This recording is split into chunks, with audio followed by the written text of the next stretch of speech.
In the world of football, Brazil is the superpower.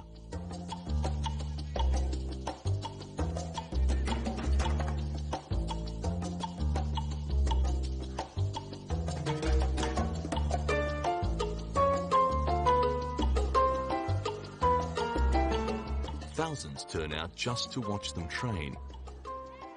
Today's Brazilian team contains superstars like Ronaldinho,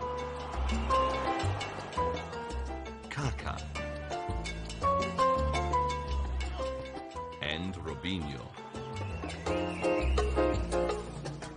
In Brazil, football is in the blood, and it has been like this for generations. From the beaches of Rio to the back streets of Sao Paulo, there is always some sort of game going on. This passion for the game has produced many champions. But there is only one man who is known as the king of football, Pele.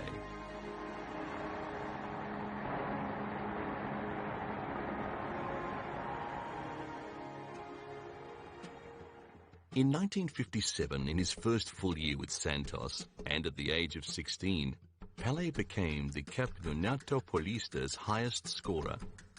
He remained the league's top scorer for 9 consecutive years.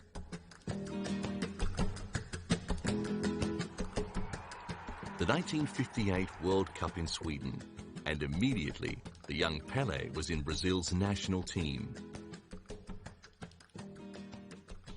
My first World Cup, I was 17 years old, was a beautiful history because 8 years before, Brazil lost for Uruguay, the World Cup in the 50s. And my father was crying, with a lot of Brazilians there.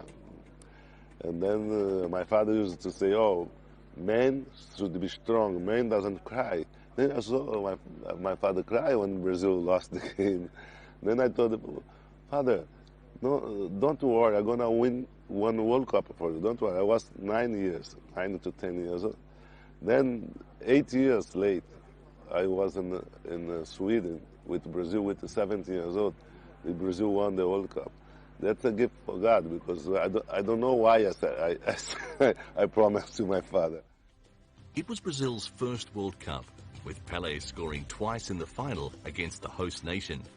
In 1962 in Chile, Brazil won the World Cup for a second time. By now, Pele, at the age of 21, was an international star, and he was targeted with rough treatment. After scoring in the first game against Mexico, injury limited his contribution. Just 4 months before his World Cup campaign in 1966, Pele and his new bride, Rosemary, arrived in Germany. So great was Pele's international reputation that the couple were dogged by journalists. But Europe was interested in Pele for other reasons. The top clubs had been trying to tempt him to play in Italy or Spain, but Brazil's national treasure was staying put at Santos.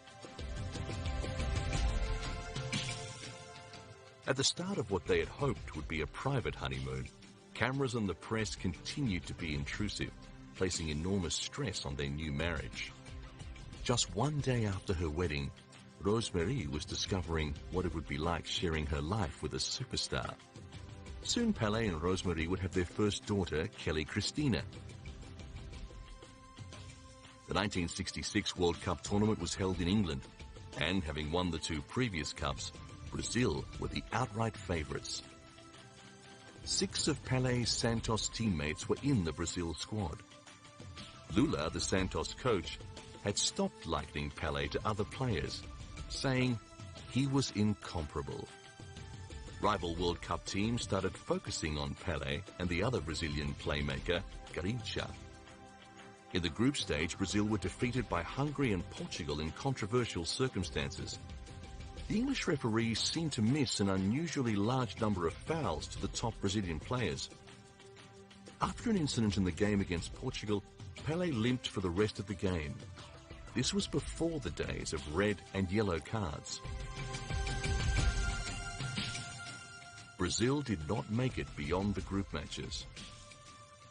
After the tournament, a disappointed Pele declared he would not play any more World Cup matches.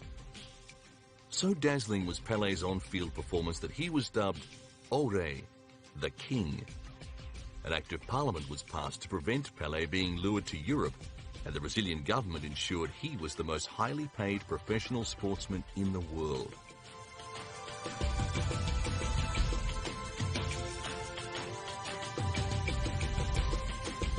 A wax effigy of Pele was displayed in London, and he found himself moving in exalted circles. To this day, heads of state and politicians are still keen to meet the legend. And because he was so widely known as the King, crowning ceremonies became part of Pele's ceremonial life. Museums around the world have different versions of Pele's crown. Now Santos were touring the world during breaks in the domestic season to play exhibition matches. The effect